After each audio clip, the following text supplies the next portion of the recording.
Hey there, CPO and CJ here, and we have another Fidget review. However, we're not doing a spinner this time. This is something different and new to market and designed for your fidgeting needs, but perhaps maybe not your spinning needs, because this is not a spinner.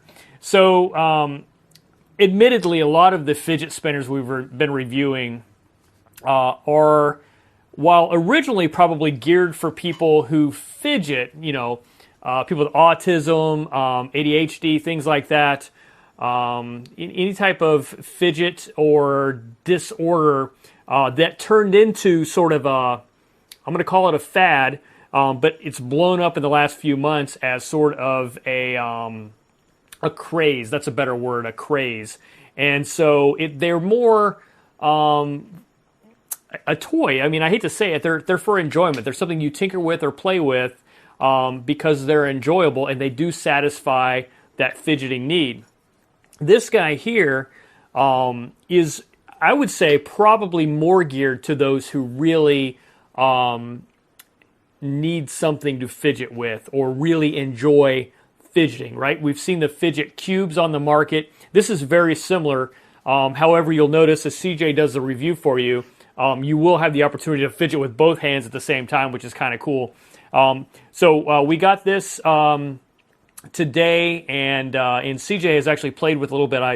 I sort of left it up to him to figure out what he thinks about this and share his thoughts. I will say I did catch him sort of fidgeting with it, and I don't think he really thought much about it, but I left him alone for a while and then came back, and he had it out and was playing with it. So I think it does satisfy that need, even if you may not think you have that need to fidget. So CJ, tell us about the fidget pad. This is the toy right here. Reminds me of an Xbox or PlayStation controller with a joystick and the D-pad.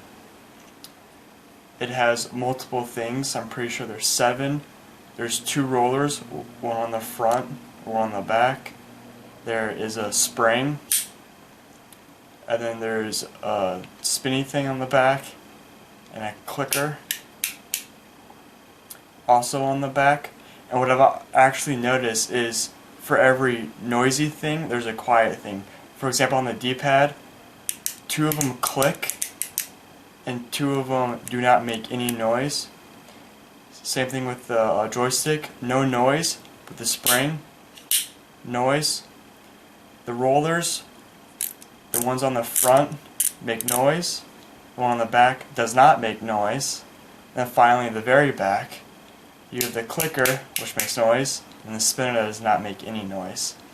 So that's interesting because if you are either a student that wants to silently fidget, you've got things you can silently fidget with.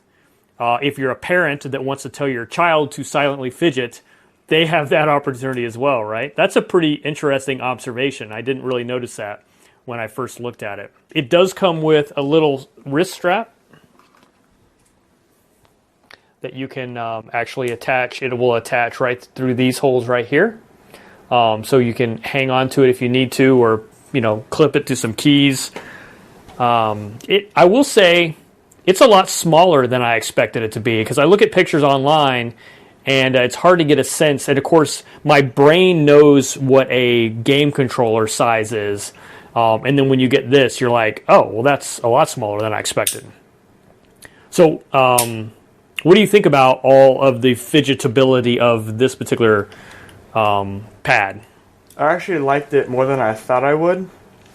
And I like it because of the noise it makes. It is somewhat... So I could tell that it was somewhat satisfying some sort of desire or urge to fidget. Mm-hmm. Just anything that makes noise. So the noise is satisfying to you? Yes. So much like the spinners, right? When we pull them out, there's something satisfying about the spinning, even though they're quiet. And that one's the noise that... Really? So do the silent buttons do anything for you? No. No? I gotta hear it. Click. That's crazy. So I did leave you with that and went and do some other things. And I saw you set it down. You stopped messing with it.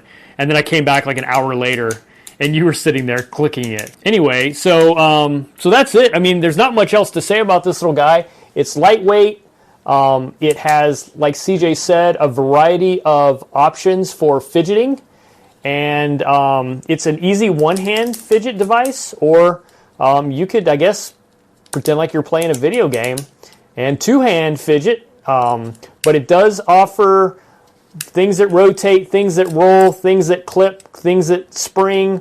It is sort of akin to a cooler version of the Fidget Cube. So for those of you that like that, I would highly suggest checking this out.